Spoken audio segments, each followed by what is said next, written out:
Assalamualaikum warahmatullahi wabarakatuh. Innal hamdalillah nahmaduhu wa nasta'inuhu wa nastaghfiruh wa na'udzu billahi min syururi anfusina wa min sayyiati a'malina. May yahdihillahu fala mudhillalah wa may yudlil fala hadiyalah. Asyhadu an la ilaha illallah wa asyhadu anna Muhammadan abduhu wa rasuluh la nabiyya ba'dah. Allahumma salli wa sallim ala nabiyyina Muhammad sallallahu alaihi wasallam wa ala alihi wa sahbihi wa man sara ala nahjihi ila yaumiddin, amma ba'd.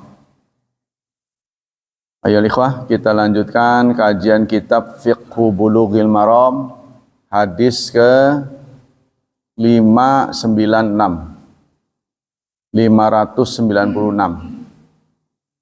tentang apa?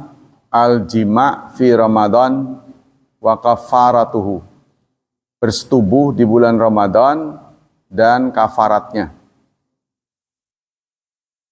Wa an Abi Hurairah radhiyallahu an, dari Abi Hurairah qala, dia berkata, jaa rajulun ilan nabiyyi, datang seseorang kepada Nabi. Faqal, dia berkata, halaktu ya Rasulullah, aku binasa ya Rasulullah. Qala wa ma ahlakaka, kenapa? Qala waqa'tu ala imra'ati fi Ramadan, saya telah menyetubuhi istriku di bulan Ramadan. Faqala, lalu Nabi melanjutkan, hal tajid ma tu'tiqu raqabatan, hal tajidu ma tu'tiqu raqabatan, apa kamu bisa memerdekakan seorang budak? Qala la, tidak ya Rasulullah.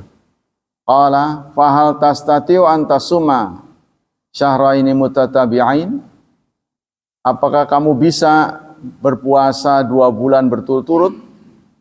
Qala la, tidak ya Rasulullah. Qala fahal tajidu ma tut'imu sittina miskinan, apakah kamu bisa memberi makan 60 orang miskin? Qala la, tidak ya Rasulullah. Tsumma jalasa, kemudian laki-laki itu pun duduk. Fa'aban nabiyyu bi'araqi fihi tamran, fa'utiyan nabiyyu bi'araqin fihi tamrun. Laki-laki itu pun duduk. Kemudian ada yang memberi 1 keranjang tamar, kurma ya. Lalu Nabi bersabda, tasaddaq bihadza, sedekahkan ini. Faqala a'ala afqari minna, sedekah kepada siapa ya Rasulullah? Apa kepada yang paling fakir? Fama baina la bataiha ahlu baitin ahwaju ilaihi minna, maka dari ujung ke ujung kampung saya gak ada orang yang lebih miskin daripada saya. Fadhahikan nabiyyu, Nabi pun tertawa. Hatta badat al-yabuhu, sehingga terlihat gerahamnya. Ya, berarti tertawa lebar ya. Gerahamnya tuh kelihatan. Tsumma qala, Nabi kemudian bersabda, idhab fa'at'imhu ahlaka. Pergilah, beri makan ini kepada keluargamu. Hadis diriwayatkan oleh 7 imam, walafdzul Muslim. Kalau 7 itu udah lengkap ya. Diriwayatkan oleh 7, udah lengkap pisan itu. Kalau yang dijadikan kesepakatan kan 6. Ya, itu Bukhari, Muslim, Abu Dawud, Tirmidzi, Nasa'i, Ibnu Majah. Terus yang 1 ini apa? Ahmad. Nah, itu. Ahmad di atas. Ya. Kenapa Ahmad di atas? Karena Ahmad lebih tua dari Bukhari. Jadi imam yang 4 itu umurnya lebih tua daripada peneliti hadis. Apa kesimpulan dari hadis ini? Wujubul kafarat idza jamam rajulu imra'atahu amdan fi Ramadan bima yufsidu bi saumuh. Wajib kafarat ditentukan, diwajibkan kepada orang yang menjima istrinya dengan sengaja di bulan Ramadan. Ya, bima yufsidu saumuh, dengan sesuatu yang membatalkan puasanya. Tapi kalau di sini kasusnya menyetubuhi ya. Jadi apa saja yang membatalkan dilakukan dengan sengaja itu harus kafarat. Wala yalzamul mar'atu kafarat di hadzal hadis. Terus gimana istrinya? Istrinya kan sebagai objek, sebagai korban. Ya. Kata di sini istrinya tidak kafarat. Istrinya tidak kafarat. Ya mungkin sama dengan hukum pemerkosaan. Ya, di Indonesia dimasukkan ke dalam kategori pidana. Tapi yang dipidana laki-laki. Emang nggak ada perempuan memperkosa laki-laki? Ya, ya tapi nggak ada di undang-undangnya. Ya, yang ada di undang-undang itu laki-laki yang kena. Yang kedua, al-kafaratu itqu raqabah. Kafarat, sanksinya ya, adalah itqu raqabah, memerdekakan budak. Nah, budak sudah tidak ada, sebab dibubarkan oleh Inggris. Yang membubarkan perbudakan bukan Islam, Inggris. Itu yang patut disesali. Saya lupa jelas persis tahunnya, 1904 berapa gitu. Ya, dibubarkan. Tadinya di dunia Islam masih ada perbudakan, di Afrika masih ada perbudakan. Lalu dibebaskan. Tapi herannya ada penganiayaan Israel pada Palestina didiemin. Itu yang nggak cocok. Iya, makanya standar ganda. Mereka membuat undang-undang membebaskan perbudakan, tapi orang Israel menjajah itu kan lebih dari memperbudak. Menjajah Palestina didiemin. Fa'in ajaza minha, kalau tidak bisa atau tidak ditemui, maka ini ada orang yang di internet itu mentertawakan Islam. Bikin hukum kok, hukum sudah jadul katanya. Memerdekakan budak, budak udah nggak ada. Allah tahu. Allah Maha tahu. Makanya itu barang siapa yang tidak mampu sudah di cover. Pamalam yajid, barang siapa yang tidak menemukan. Artinya Allah tahu suatu saat nanti perbudakan dihapuskan. Allah Maha tahu. Jadi mereka dengan mengatakan begitu ingin mengatakan kita ini hukum udah usang gitu. Tidak relevan. Iya, jadi udah nggak layak gitu kan. Fa'in ajaza, maka kalau dia tidak mampu, maka berpuasa 2 bulan berturut-turut. Kalau sampai berturut-turut ini dilanggar, sesekali batal, maka dia harus mengulang dari pertama. Nggak seperti tawaf. Ya, tawaf kan ada halangan tuh. Baru 3, ya kentut sih mending. Kalau ke buang air besarnya kan nggak bisa dijalanin. Kalau kentut masih ada masih kontroversi. Kalau menurut Ibnu Taimiyah, yang penting awalnya. Kalau awalnya berwudu di tengah-tengah kentut, lanjutin. Kata dia. Tapi banyak yang berkeberatan harus sampai tamat, tidak boleh ada yang membatalkan. Tapi kalau buang air besar kan tidak mungkin di situ, sambil jalan kan nggak mungkin. Nah berarti tadi baru 3, kurangnya 4, nambahin. Lanjut, nggak usah dari awal lagi. Tapi kalau ini batal di tengah, dari awal lagi. Ini sebagai hukuman sebenarnya, penjeraan, efek jera. Tapi kalau tawaf kan bukan efek jera itu, Pak. Kali ini kan efek jera. Fa'in ajaza, kalau dia tidak mampu puasa 2 bulan berturut-turut, fa'id amu sittina miskinan. maka dia harus berpuasa memberi makan 60 orang miskin. Likuli miskin muddun, setiap seorang miskin 1 mud. 1 mud ini mentah, padahal bahasanya memberi makan. Berarti yang benar memberi bahan makanan, bukan makanan. Bukan memberi makan, tapi memberi bahan makanan. Sebab orang kan nggak makan beras. Ya, kalau diukur pakai 1 mud, berarti 1/4 zakatul fitri, 6 on. 1 hari yang dia tinggalkan, kalau menurut di sini, memberi bahan makanan 6 on. Tuh, ya. 60 tuh. 60 kali 6 on. Berarti jadi berapa? 36 kilo ya. Sekitar itulah. Nah, gimana idza ajaza 'anil khisal tsalath? Nah, kita perhatikan ya. Ini pelanggaran puasa. Sebenarnya urusannya dengan Allah, nggak ada urusan dengan manusia. Nggak ada orang yang dirugikan kalau orang nggak puasa kan? Berarti ini hubungannya dengan Allah. Maka oleh Allah dihukum dengan ibadat lagi. Tapi kalau ibadat nggak bisa, terakhir adalah sosial. Tuh, ritual berakhir dengan sosial. Ya, antara ini memberi makan, memberikan makan 60 miskin, bukan memberi makan Allah kan? Maka ini orang kafir kan menyangkal. Kalau Allah Maha Kaya, kenapa nyuruh orang sedekah? Udah aja dibiayain. Nah, ini mereka nggak ngerti. Mereka nggak ngerti kalau Allah yang bekerja mah Anda tidak dapat nilai gitu. Walau syi'na la'ataina kulla nafsin hudaha. Kalau kami mau, kami buat semua orang benar. Gak usah ngaji, lempeng semua.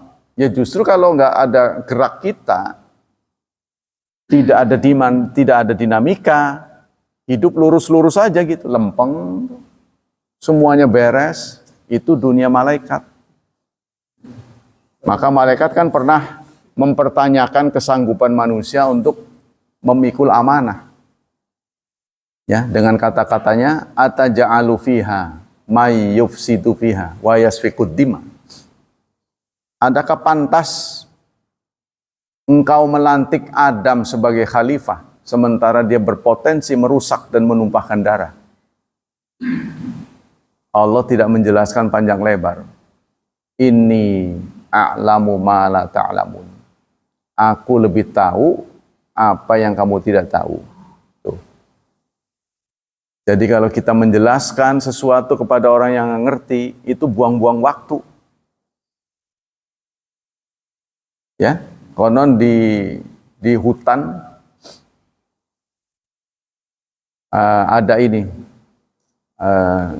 Ada anggota dari marga satwa itu minta pengadilan kepada macan katanya.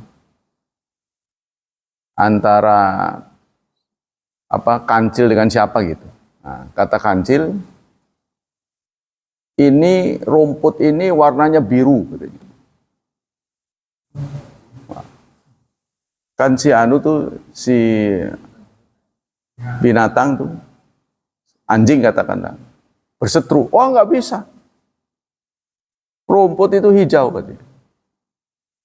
Rumput itu biru. Dibawalah ke pengadilan Raja Hutan. Raja Hutan memutuskan yang benar adalah kancil. Rumput itu biru. Lalu secara sendiri ditanya oleh anjing, kenapa engkau tahu persis kan rumput itu hijau? Kenapa engkau membela pendapat yang mengatakan rumput itu biru? Karena kamu mau diajak tanding dengan orang yang nggak ngerti. Jadi buang-buang waktu. Jadi kita kalau dalam Quran itu wa idza khatabahumul jahiluna qalu salama. Kalau kita berjumpa dengan orang bodoh, maka cari selamat aja. Ucapkan apa? Ya, responlah dengan baik-baik supaya kita berpisah dengan selamat. Sebab kalau ini Rasulullah juga menjelaskan Kenapa tidak dijelaskan panjang lebar? Ya, waktu malaikat menggugat, kenapa yang kau jadikan pengelola dunia ini berpotensi menumpahkan darah dan merusak? Kenapa dia? Wa nahnu nusabbih bihamdika wa nuqaddisu lak. Sementara kami bertasbih memujimu. Kenapa bukan kami? Gitu kan. Allah menjawab singkat. Jadi kalau diajak diskusi, nggak ngerti malaikatnya. Inni a'lau ma la ta'lamun. Aku lebih tahu apa-apa yang kamu nggak tahu. Nah, dalam cerita ini, singkatnya, malaikat mengakui keistimewaan Adam karena ilmu. Ya, falamma ya ambiuni bi asma'i haula'i in kuntum shadiqin. Coba ceritakan apa nama-nama. Malaikat langsung merespon, subhanaka la ilma lana. Tuh, maha suci engkau, kami tidak punya ilmu. Jadi keunggulan Nabi Adam dibanding malaikat itu karena ilmu. Nanti kalau kita baca dalam banyak ayat, karena ilmulah ya banyak orang nggak sadar kurang ilmu. Jadi ilmulah yang membawa manusia lebih unggul daripada yang lain. Yang ketiga, idza ajaza anil khisali tsalas, kalau tiga-tiganya tidak mampu, memerdekakan budak nggak bisa, puasa 2 bulan berturut-turut nggak kuat, memberi makan 60 orang miskin nggak punya, 3 ya kafarat yang sudah ditunjuk di awal nggak bisa, fa fi qaulin la syai'a alaih. Terus gimana kalau tiga-tiganya nggak bisa? Dalam sebuah pendapat mengatakan tidak ada kewajiban apapun. Ya sudah kalau tiga-tiganya nggak bisa. Kenapa? Kok tidak dihukum? Karena ini bukan dosa sosial, bukan. Dosa ritual kepada Allah. Jadi hubungannya langsung kepada Allah. Tidak ada satupun manusia yang dirugikan. Ya kan, ini kan? Tidak ada yang dirugikan. Orang nggak puasa tuh nggak ada yang rugi. Cuma kita aja yang cemburu. Dikamplengi. Ngelihat orang nggak puasa, seperti tidak mengganggu. Sebenarnya ya, orang buka warung, di bulan Ramadan buka warung. Itu pernah ada orang diuji dalam ujian. Jadi kalau menurut kamu, kalau kamu diberi kesempatan menjadi penguasa, apakah kamu menurunkan peraturan semua warung harus tutup? Nah, si mahasiswa yang lagi diuji mengatakan, ya harus tutup. Berarti kamu melawan Allah. Allah sendiri membolehkan, wa in kuntum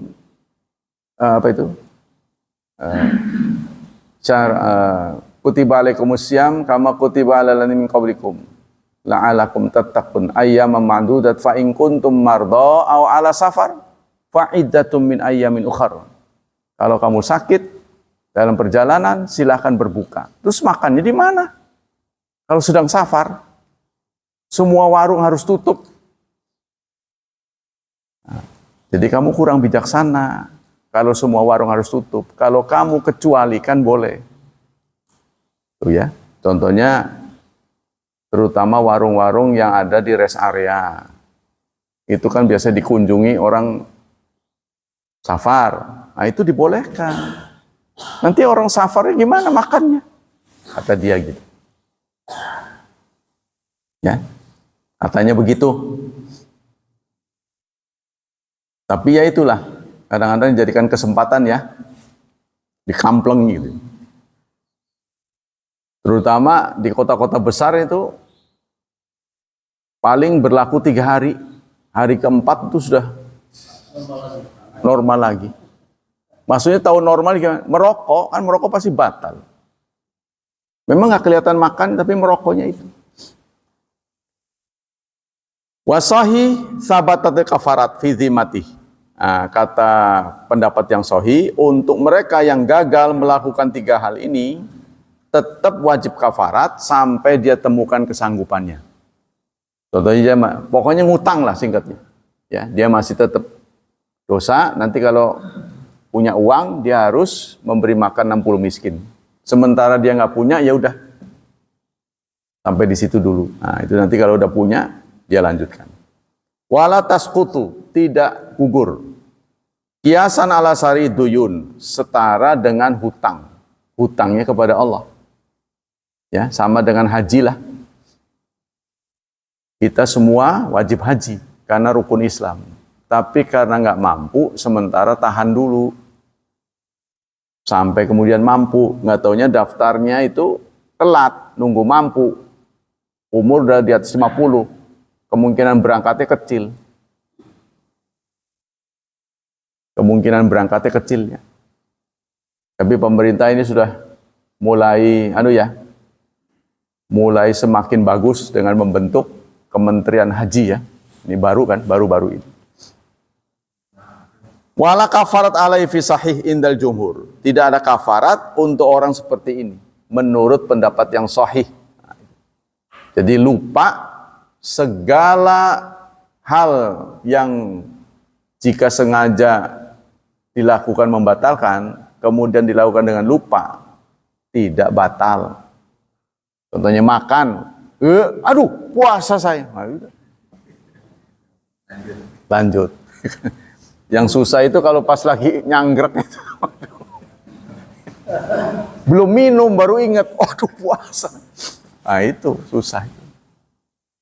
Wa qala Ahmad yuftir.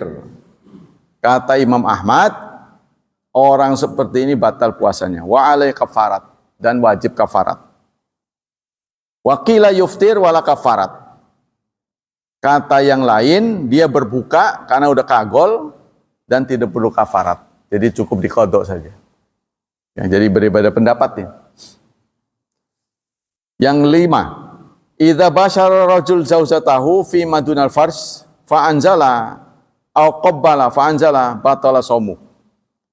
Apabila seorang suami mencumbu istrinya, tapi di area yang bukan zona 1, bukan di 1, tuh, lalu keluar cairannya, ya, batola somuhu, maka batal puasanya, sebab dia sengaja, karena mencumbunya sengaja, dia tahu lagi puasa, tapi bukan di zona merah.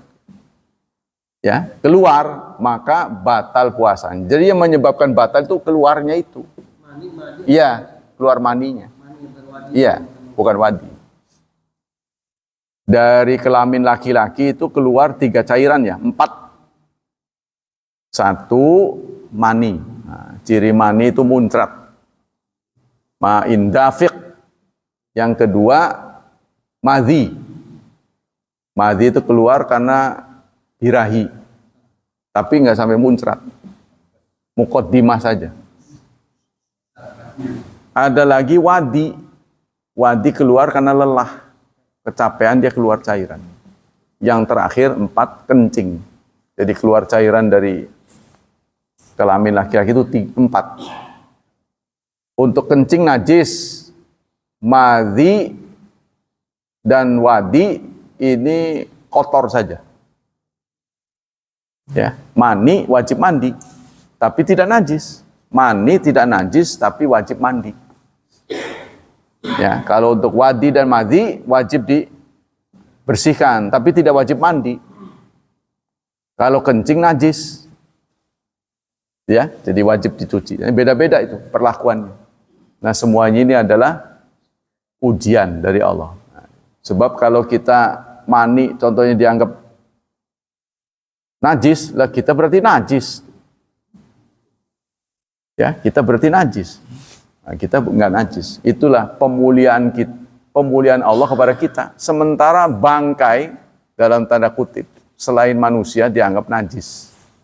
Ya kan? Binatang mati kan dianggap najis kecuali ikan, belalang. Sisanya kalau tidak disembelih najis. Manusia enggak disembelih. mati, nggak dianggap najis. Kenapa? Bentuk pemuliaan. Tuh, pemuliaan Allah kepada kita. Dihargai sebagai bukan najis. Nah, kalau dimandiin, itu sama. Ya. Karena Allah ingin kita itu bersih. Diterima oleh malaikat dalam keadaan wangi. Tujuannya itu. Wah, itu suatu bentuk pemuliaan pada kita. Sehingga kenapa kita harus dikafanin, padahal nantinya juga hancur. Itu bentuk pemuliaan, auratnya harus tertutup dan sebagainya. Kita kembali. Ajmal ulama muakhiran ala it'ami miskin fi kafaratil jima. Ulama sepakat, ya, ulama mutaakhir untuk memberi makan 60 orang miskin sebagai kafarat jima.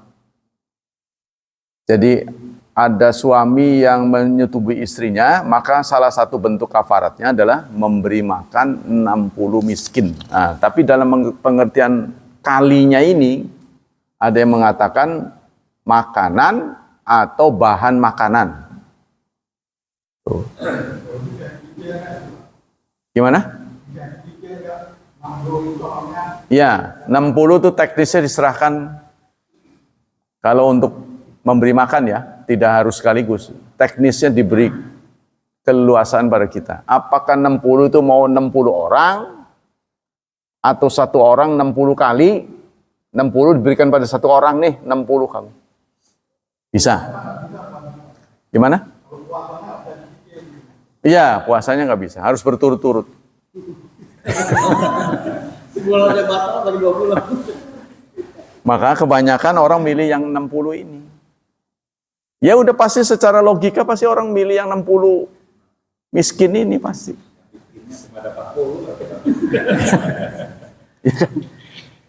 Itu memang Allah biarkan, Allah tahu kita pasti memilih ke situ. Ini artinya ritual dibayar dengan sosial. Makanya barang siapa yang melakukan ritual tidak membentuk karakter sosial, diancam oleh Allah. Fawailul lil musallin. Ya kan? Itu kan ritual tidak membentuk sosial. Artinya ritualnya merajin. Tuh, kepada orang mah itu 4 hal. Mengganggu, tidak membantu, kan? Perangat-perengut, nah itu. Itu terancam sholatnya, saudara. Terancam sholatnya. Sekarang sih kalau nggak percaya, siapapun saudara-saudara punya anak, tinggi ilmunya, tapi tidak menjalankan 4 ini. Sama saudara perangat-perengut, nggak pernah negor, menyakiti, kalau ngomong nyakitin. Bantu menggak. Coba saudara apa penilaiannya? Dibanding dengan adiknya atau kakaknya yang sekolahnya pas-pasan. Tapi dia tidak menyakiti, ngomong teratur, suka membantu, orangnya penyabar, senantiasa ramah. Bagaimana penilaian saudara? Itu pada anak aja dah. Pasti pilihan kita jatuh kepada yang sopan tadi. Katanya ini, kata banyak orang, di hari tuanya, orang itu akan memilih tempat yang nyaman buat dia. Ketika dia sadar di rumahnya nggak ada yang nunggu, jadi dia harus numpang. Ya, contohnya rumah anaknya semua di luar kota. Yang tinggal di kampungnya dia satu-satunya. Tinggal satu. Kan pasti anaknya khawatir kalau terjadi apa-apa.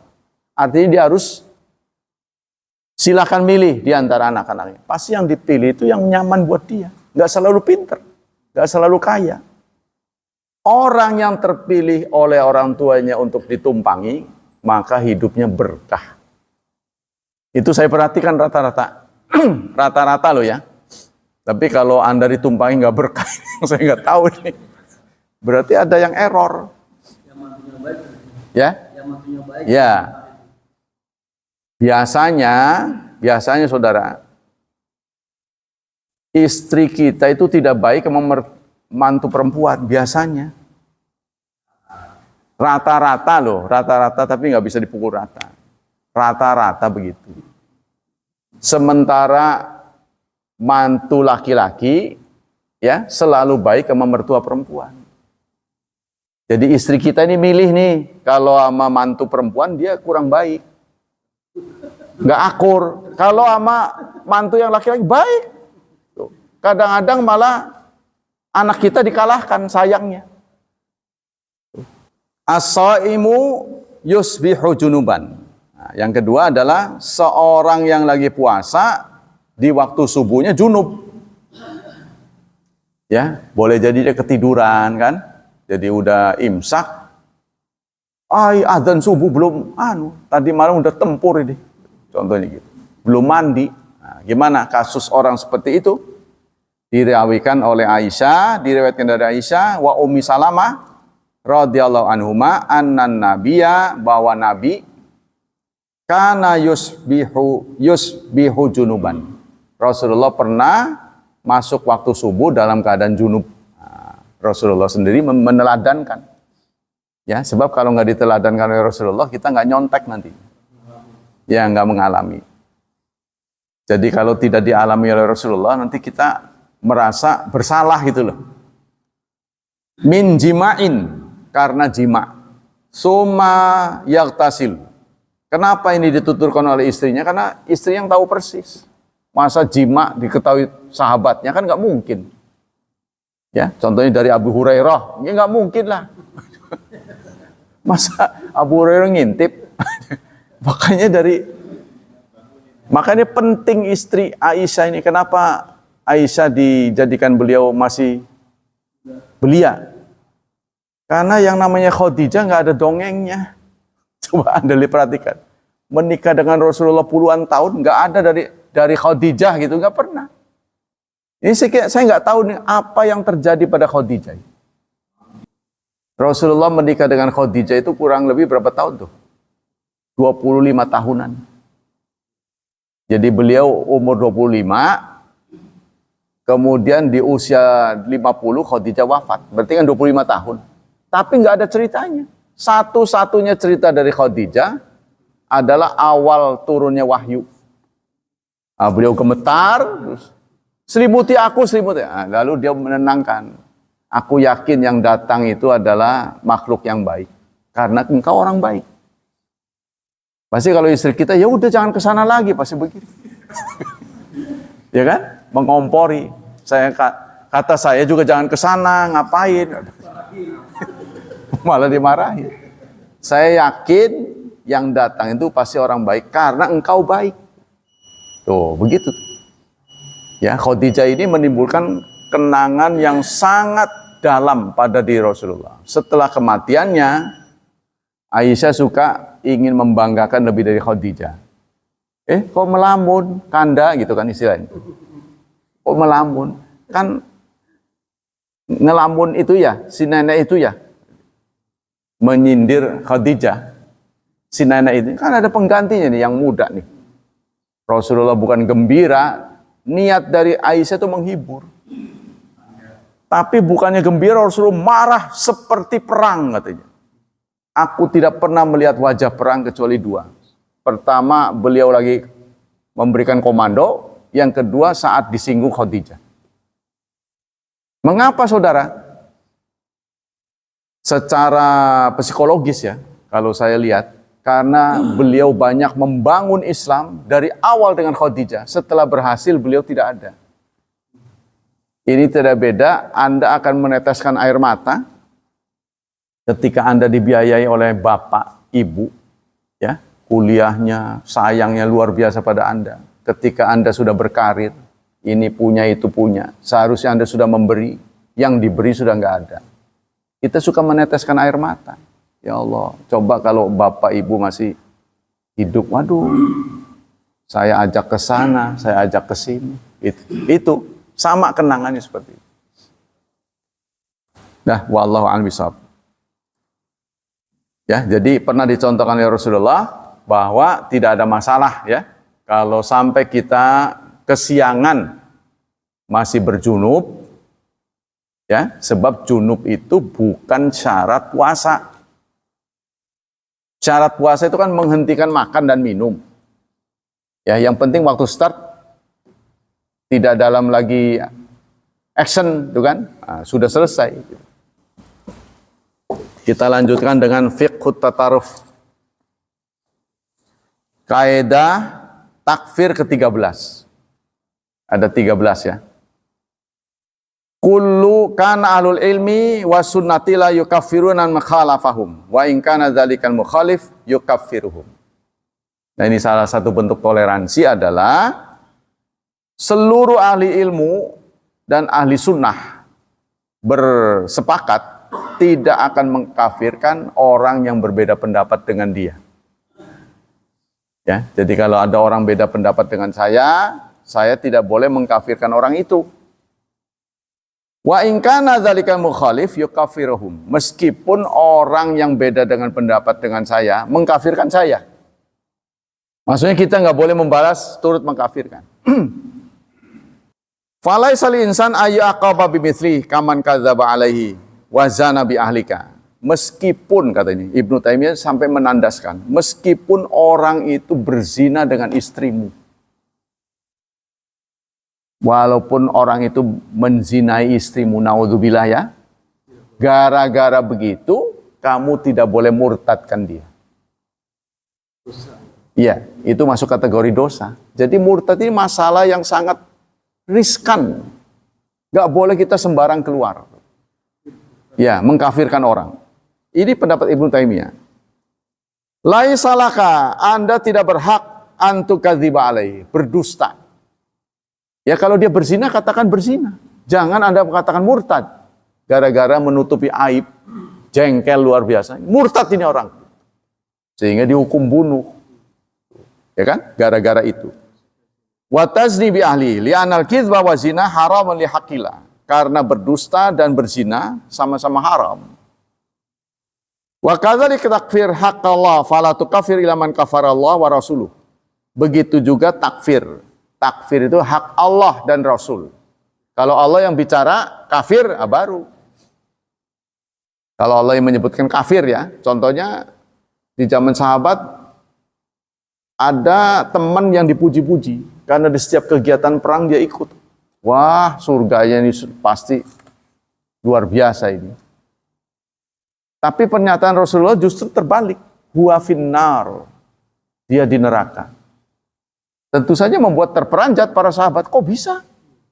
Setiap kegiatan penting pasti ikut. Nah, maka dikuntit. Sahabat tuh begitu. Ya. Untuk semacam meyakinkan tuh. Apa yang disampaikan Rasulullah nggak meleset. Bener aja. Waktu tombak bertubi-tubi menimpa tubuhnya. Dia nggak tahan. Akhirnya dia bunuh diri. Oh pantes. Jadi begitu.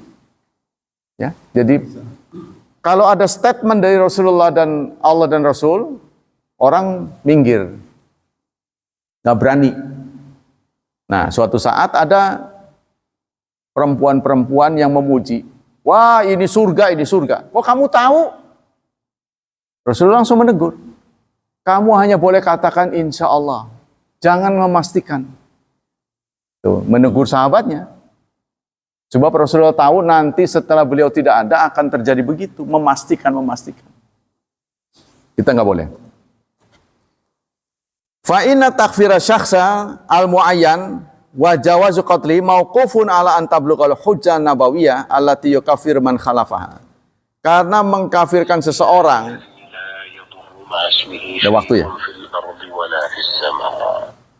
Karena mengkafirkan orang sampai menentukan namanya, ya, itu masalah yang mauquf, harus dihentikan. Tidak boleh sembarang Anda lakukan, ya. Antablugha sihah, harus dikonfirmasi. Contohnya sekedar melihat, oh dia ke wihara ya. Wah, ke gereja lagi. Itu tidak cukup Anda menjudge ya murtad, harus ditanya. Gimana Bapak masih ngaji? Waduh, saya kan sudah ganti agama, itu baru. Gitu. Harus konfirmasi, dengan melihat saja tidak bisa. Ya, siapa tahu dia meninjau kan? Meninjau ke situ, bisa jadi. Wa ila falaisa kana min jahlin syai'an minan dini yukafar. Bahkan kalau orang yang ditanya itu tidak tahu, ya contohnya dia sembahyang ke patung gitu ya, itu pun tidak boleh kita langsung kafirkan.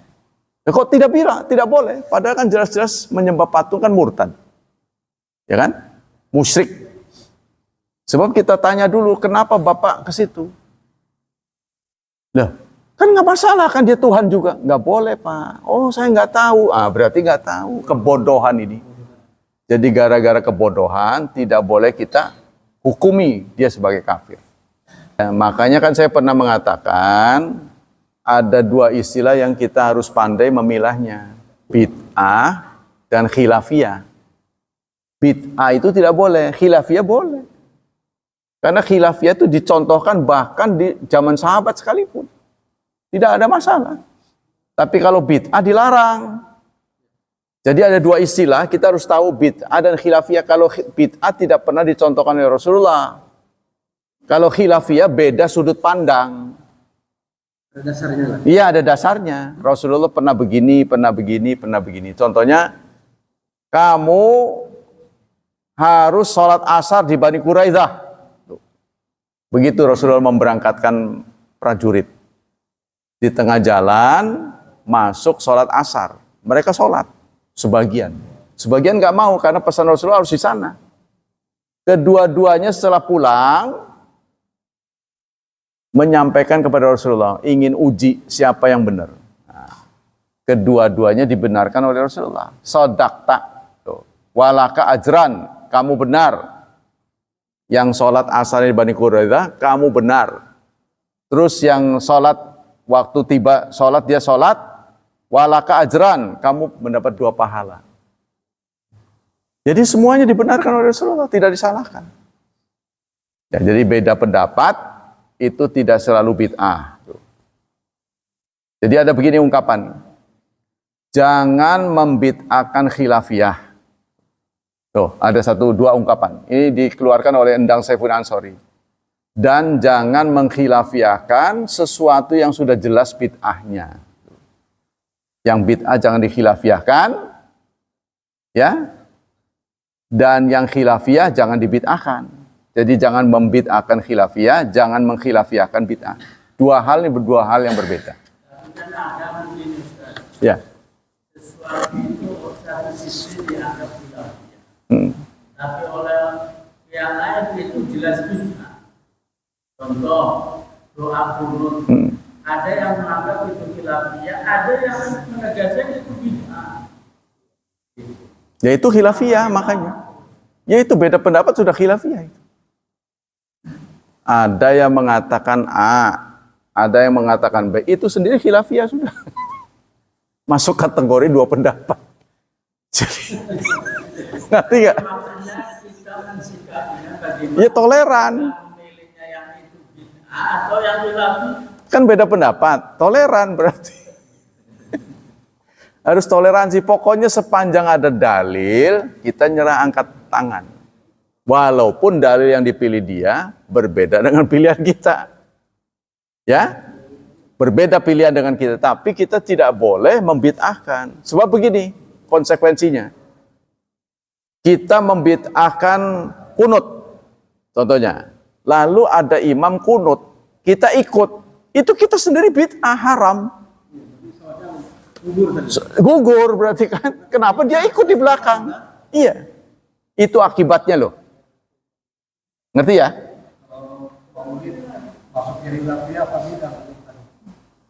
Maulid itu khilafiyah. Masuk khilafiyah. Iya. Saya sudah tanya ke tim saya, kan saya pernah mengatakan saya ini terkoneksi dengan tim ahli-ahli tarjih. Saya ada panggilan ceramah Maulid nih. Saya datang nggak? Datang aja Pak. Loh kan ini masalahnya. Tapi maslahatnya lebih besar. Maslahatnya. Yang penting isinya adalah peringatan tuh. Bukan isi-isi ritual. Kan bid'ah itu kan ritual. Bukan ritual. Contohnya, Pemerintah Arab Saudi kenapa menetapkan yang tawaf itu harus pakai baju ihram? Memang ada dalilnya. Orang tawaf harus pakai ihram. Tetap dia pakai karena demi disiplin. Sekarang kenapa ada peringatan lahirnya kebangsaan Arab Saudi setiap tahun sekali diperingati. Pakai musik-musik, pakai tentara. Itu kalau kita mau ambil semua. Masa orang yang berjasa terhadap dunia akhirat nggak diperingati? Wallahu a'lam bishawab. Ya mudah-mudahan ini juga perselisihan. Antara boleh nggak itu khilafiyah juga. Demikianlah hadirin hafizani hafizakumullah. Kita biarkan berbeda pendapat supaya kita hidup ya. Sebab kalau Anda sama dengan saya nanti ngantuk aja tuh bahasanya. Jadi melek. Biarkan ini hidup dan menjadi PR bagi generasi berikutnya. Semoga Allah Subhanahu wa taala melimpahkan pahala yang berlipat untuk kita. Semoga Allah tetap menjaga dan melindungi kita dari wabah dan fitnah, dari syubhat dan syahwat, dan semoga Allah memberikan kemudahan hidup, keberkahan, serta mentakdirkan anak-anak kita menjadi anak yang saleh dan salihat. Subhanakallah wa bihamdika asyhadu alla ilaha illa anta astaghfiruka wa atubu ilaik. Wassalamualaikum warahmatullahi wabarakatuh.